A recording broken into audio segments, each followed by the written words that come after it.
নমস্কার বন্ধুরা, গোপলু কিচেনে আপনাদের সবাইকে স্বাগত জানাই। আজকে আমি বানাবো একদম রেস্টুরেন্ট স্টাইলে মটর পনির রেসিপি, যেটি আপনারা রুমালি রুটি, তন্দুরি রুটি অথবা ভাতের সাথেও পরিবেশন করতে পারেন।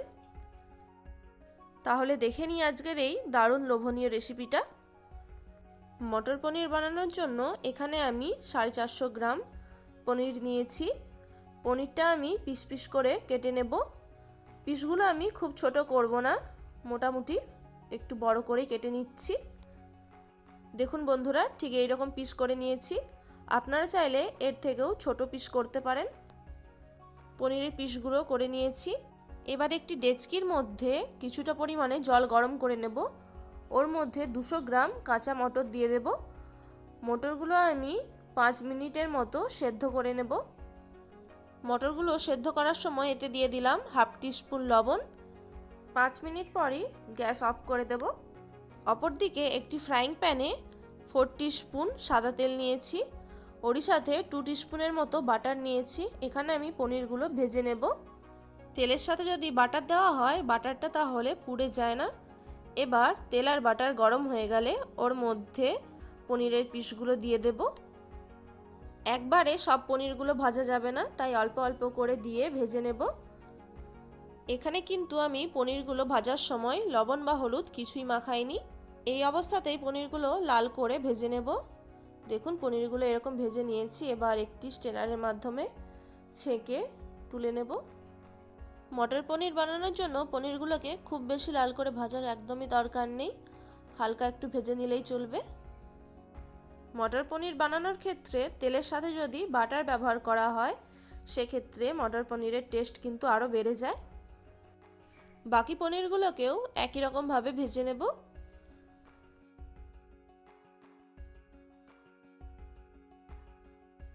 পনিরগুলো ভাজা হয়ে গেছে। এবার এগুলিকেও একটা পাত্রে তুলে রেখে দেব। পনিরগুলো যেহেতু ভাজার পর একটু শক্ত হয়ে যায়, তাই কুসুম গরম জলে পনিরগুলোকে আমি 15 মিনিটের জন্য ভিজিয়ে রাখবো। এর ফলে পনিরগুলো অনেক সফট হয়ে যাবে। এরপর ওই একই তেলে দিয়ে দেব 5টা টুকরো করে কাটা পেঁয়াজ। 2 মিনিটের জন্য পেঁয়াজগুলোকে আমি ওই তেলের সাথে ভেজে নেব।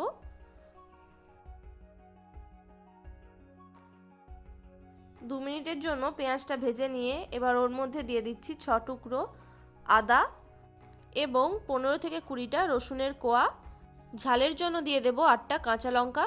এবার এগুলিকে ওই তেলের মধ্যে ভেজে নেব। সব কিছুকে আমি 4 থেকে 5 মিনিট ভেজে নিয়েছি। এবার ওর মধ্যে দিয়ে দেব 5টা টুকরো করে কাটা টমেটো। এবার টমেটোটা দিয়েও সমস্ত কিছুকে আরও কিছুক্ষণ ভেজে নিতে হবে। টমেটোটা যাতে তাড়াতাড়ি নরম হয়ে যায়, সেই জন্য আমি এখানে 1 টিস্পুন লবণ দিয়ে দেব। লবণটা সমস্ত কিছুর সাথে ভালো করে মিশিয়ে দিচ্ছি। এবার টমেটোটা যাতে নরম হয়ে যায় খুব তাড়াতাড়ি, সেই জন্য আমি ঢাকা দিয়ে রাখবো 2 মিনিটের জন্য। মিনিট 2 পর ঢাকা খুলে নিয়েছি। দেখুন টমেটোটা অনেকটাই নরম হয়ে গেছে আর পেঁয়াজগুলো ভালো মতো নরম হয়ে গেছে। এবার এগুলিকে আমি নামিয়ে রেখে কিছুক্ষণ ঠান্ডা হতে দেব। তারপর এগুলিকে আমি মিক্সিতে পেস্ট করে নেব। এবার মটর পনির বানানোর জন্য কড়াইতে 200 মিলি সাদা তেল দিয়েছি। আপনারা চাইলে তেলের পরিমাণটা কমও দিতে পারেন। এবার তেল ভালো করে গরম হয়ে গেলে ওর মধ্যে 1 টিস্পুন গোটা জিরে দিয়ে দেব। ওরই সাথে দিয়ে দেব 8 থেকে 10টা লবঙ্গ, 3টে শুকনো লঙ্কা এবং 2টো তেজপাতা। গোটা মশলাগুলোকে আমি 10 সেকেন্ডের মতো ভেজে নেব। এবার ওর মধ্যে দিয়ে দেব 2 টিস্পুন রেড চিলি পাউডার। রঙের জন্য দিচ্ছি 2 teaspoon Kashmiri red chilli powder.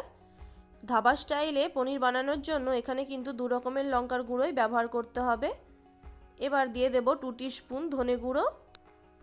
এরপর দিয়ে দেব 3/4 টিস্পুন হলুদ গুঁড়ো। এবার সমস্ত কিছুকে ভালো করে মিশিয়ে নিচ্ছি। তেলের সাথে মশলাগুলোকে মিশিয়ে নিয়ে এবার ওর মধ্যে মশলার যে পেস্ট তৈরি করে রেখেছিলাম সেটা দিয়ে দেব। টমেটো পেঁয়াজের পেস্টটা বানানোর আগে অবশ্যই কিন্তু সেটিকে ঠান্ডা করে নিতে হবে। এবার সমস্ত কিছু আমি ভালো করে মিশিয়ে নিচ্ছি। গ্যাসের ফ্লেমটা লো টু মিডিয়ামে রেখে 10 মিনিটের জন্য এটিকে মিশিয়ে নিতে হবে, যতক্ষণ না এটি থেকে তেল বের হয়। মশলার যে বাকি অংশটুকুও মিক্সিতে লেগেছিল সেটিও আমি দিয়ে দিচ্ছি। অবশ্যই তাতে একটু জল মিশিয়ে নিয়েছিলাম। এবার গ্যাসের ফ্লেমটা লো টু মিডিয়ামে রেখে কন্টিনিউ নাড়াচাড়া করতে হবে যতক্ষণ না মশলা থেকে তেল ছাড়ে। গ্রেভিটা যেহেতু পাতলা আছে সেই জন্য আমি গ্যাসের ফ্লেমটা বাড়িয়ে নিয়ে কন্টিনিউ নাড়াচাড়া করব, তাহলে খুব তাড়াতাড়ি গ্রেভি থেকে তেল ছেড়ে দেবে। অবশ্যই কিন্তু গ্রেভি থেকে তেল ছাড়তে দিতে হবে, না হলে মশলার যে একটা কাঁচা গন্ধ থাকে সেটা রয়ে যাবে। প্রায় 10 থেকে 15 মিনিটের জন্য নাড়াচাড়া করতে হবে। দেখুন 15 মিনিট পর গ্রেভিটার কালারও অনেক চেঞ্জ হয়ে গেছে আর গ্রেভি থেকে তেলও ছেড়ে দিয়েছে। আর বন্ধুরা দেখতেই পাচ্ছেন গ্রেভিটা অনেক থিক হয়ে গেছে। এবার এর মধ্যে দিয়ে দেব 1 cup fresh cream. Fresh cream দিয়ে গ্রেভির সাথে ভালো করে মিশিয়ে নিচ্ছি।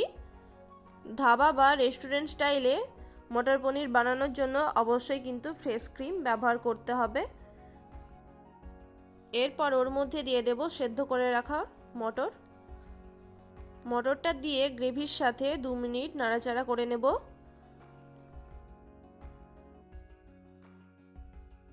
মটরগুলো ভালো মতো সেদ্ধ হওয়ার জন্য আরেকবার ঢাকা দিয়ে রান্না করে নেব।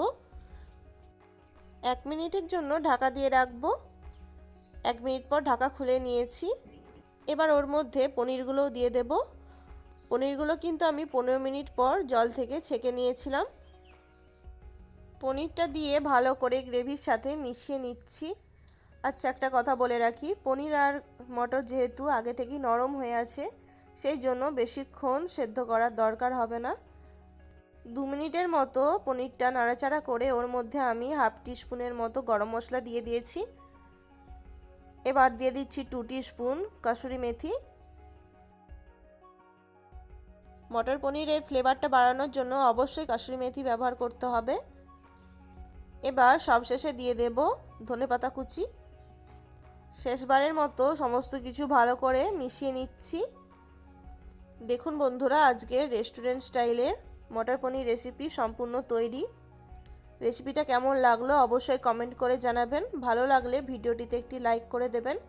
আর আমার চ্যানেলে নতুন বন্ধু হয়ে থাকলে প্লিজ চ্যানেলটিকে সাবস্ক্রাইব করে পাশে থাকা বেল আইকনটি প্রেস করে দেবেন। ভালো থাকবেন, সুস্থ থাকবেন, ধন্যবাদ।